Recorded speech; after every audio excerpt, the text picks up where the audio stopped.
Hi friends, प्रतिदिनेर मतो आजकेरो चले एलाम नतून एकटी रेसिपि निये। এই শাপলা দেখলেই মনে পড়ে যায় অনেক ছোটোবেলার কথা।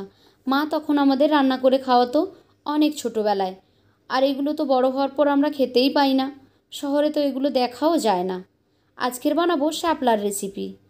তার জন্য প্রথমে নিয়েছি এখানে পেঁয়াজ কুচি, কাঁচা লঙ্কা কুচি, কাজু বাদাম নিয়েছি, কাঠবাদাম নিয়েছি, শুকনো লঙ্কা, কালো সর্ষে, হলুদ সর্ষে আর নিয়েছি এখানে 5 ফোড়ন। এখন এই সমস্ত উপকরণকে একটা মিক্সিং জারে দিয়ে খুব ভালোভাবে গ্রাইন্ড করে নেব, যাতে করে সুন্দর একটা স্মুথ পেস্ট তৈরি হয়ে যায়। সব শুকনো উপকরণগুলোকে আমি এখানে মিক্সিং জারের মধ্যে দিয়ে দিচ্ছি। অল্প একটু জল দিয়ে সুন্দর একটা মসৃণ ব্যাটার আমরা তৈরি করে নেব। এই যে দেখুন, পেস্টটা খুব ঘন হয়েছে। আপনারা চাইলে আর একটু জল দিয়ে এটাকে পাতলা করে নিতে পারেন। এখন যে শাপলা আমরা গ্রামের ভাষায় বলি শালুক, এই শালুকটাকে অল্প একটু লবণ দিয়ে এভাবে রেখে দেব কিছুক্ষণ রোদে, তাহলে এর থেকে কিছুটা জল অন্তত বেরিয়ে যাবে। এটা তো পুরোপুরি জলে ভর্তি। কিছুক্ষণ রাখার পরে ফিরে এলাম। এখন কড়াইতে তেল দিয়ে দিয়েছি, দিয়ে দিলাম শুকনো লঙ্কা ফোড়ন। এখন এখানে দিয়ে দিচ্ছি পেঁয়াজ কুচি আর কাঁচা লঙ্কা কুচি, তারপর দিয়ে দিলাম 5 ফোড়ন। এখন সবগুলোকে কিছুক্ষণ নাড়াচাড়া করে নিচ্ছি।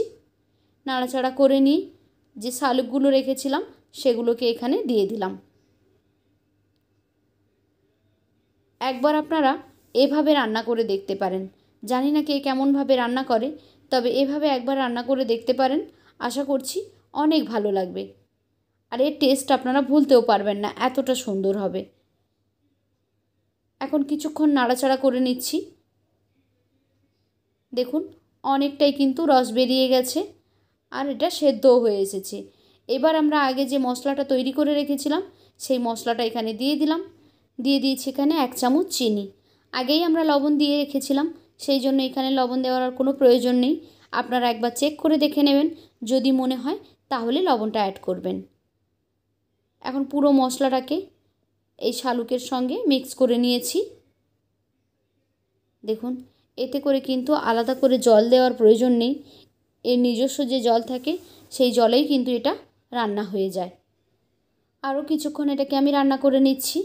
এই যে দেখুন, কালারটাও চেঞ্জ হয়ে গেছে আর জলটা অনেকটা শুকিয়ে এসেছে। রান্নাটা অনেকটাই ঠিক হয়ে গেছে। এখন এই পর্যায়ে আমি গ্যাসটাকে বন্ধ করে দেব। তো কেমন লাগলো আজকের এই রেসিপি?